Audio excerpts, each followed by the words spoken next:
So ఈరోజు అయితే మనం real numbers chapter 1 10th class example 1 and 2 నేర్చుకోబోతున్నాం. ఫస్ట్ మనం ఎగ్జాంపుల్ 1 దగ్గరకు వచ్చేద్దాం. సో ఇక్కడ మనకి ఏమి ఇచ్చారంటే consider the number 4n where n is a natural number. Check whether there is any values of n for which n 4n ends with the digit 0. So ఇక్కడ మనకు తెలిసిందే ఎన్ అంటే న్యాచురల్ నెంబర్ అని. సో ఇక్కడ ఎన్ అంటే న్యాచురల్ నెంబర్ అంట అనమాట. So ఇక్కడ మన వాళ్ళకి ఇచ్చేసారు క్వశ్చన్లో. సో మనకు తెలిసిందే n is equals to 1 2 3 4 5 and so on. Okay, so ఇక్కడైతే మనము ఇప్పుడు ఎగ్జాంపుల్ ఇక్కడ మనకి 4n ఉంది కదా. సో ఇక్కడ మనం 4n ప్లస్ 4 పవర్ ఎన్లో ఇక్కడ మనం న్యాచురల్ నెంబర్స్ పెట్టాలి. సో 4 1s 4 వస్తుంది, అంటే 4ని 1 టైం మల్టిప్లై చేస్తే 4 వస్తుంది. 4ని 4 పవర్ 2ని 4ని 2 టైమ్స్ మల్టిప్లై చేస్తే 4ని 2 టైమ్స్ మల్టిప్లై చేస్తే మనకు వచ్చేది 16. సో ఇక్కడ 4ని 3 టైమ్స్ మల్టిప్లై చేస్తే మనకి 64 వస్తుంది అన్నమాట. 4ని 4 టైమ్స్ మల్టిప్లై చేస్తే మనకి ఏమొస్తుందంటే 4ని 4 టైమ్స్ మల్టిప్లై చేస్తే 256 వస్తుంది అన్నమాట. సో 4ని 5 టైమ్స్ మల్టిప్లై చేస్తే 4 × 4 × 4 × 4 ఈజ్ ఈక్వల్స్ టు 1024.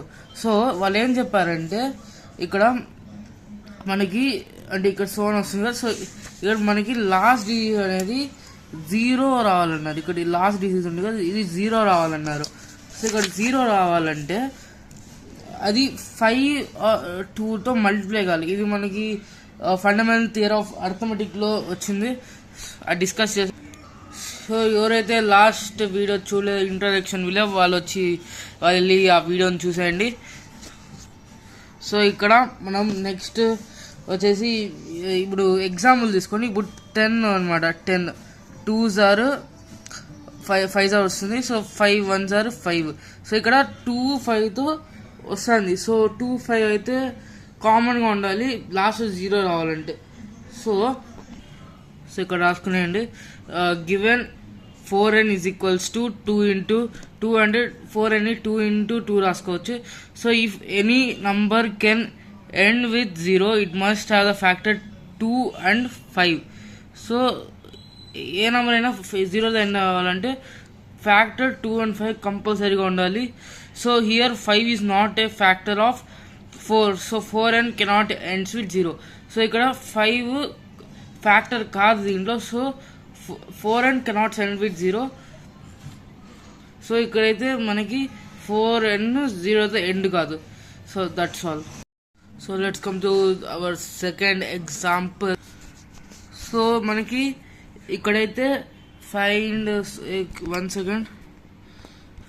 సో ఇక్కడైతే find the LCM and HCF of 6 and 20 by the prime factorization. So prime factorisation అంటే మనకి వచ్చేది సో 1 2 3 5 7 11 13 17 19 వచ్చేసి prime numbers. Okay, next so given is equals to మనకి ఏమిచ్చారంటే 6 and 20 ఇచ్చారు.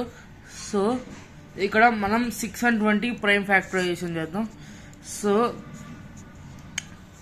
6 2s are 3 2 1 is 2 3 are 6 3 1 is 3. Okay, next వచ్చేసి 20కి అయితే చేద్దాం. So 20 వచ్చేసి so 2 10s are 20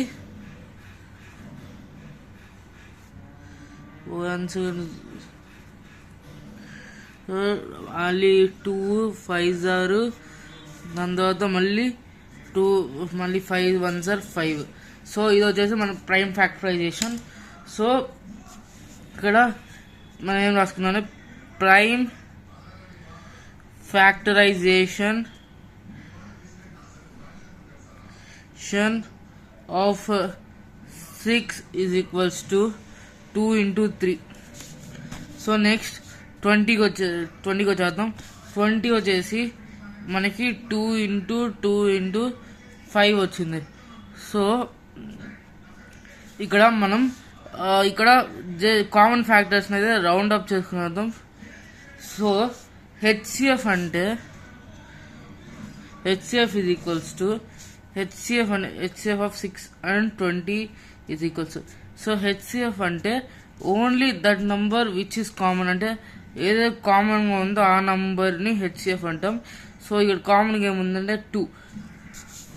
so next వచ్చేసి ఎల్సిఎం రాసుకునేద్దాం.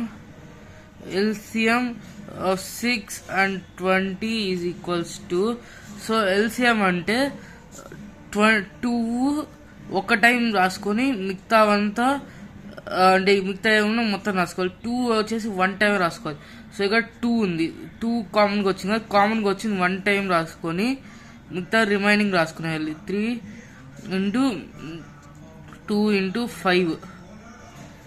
సో ఇక్కడ మనకి ఆన్సర్ ఏమొస్తుందంటే 60 వస్తుంది. 3 and 60 వస్తుంది దీనికి ఆన్సర్ వచ్చేసి.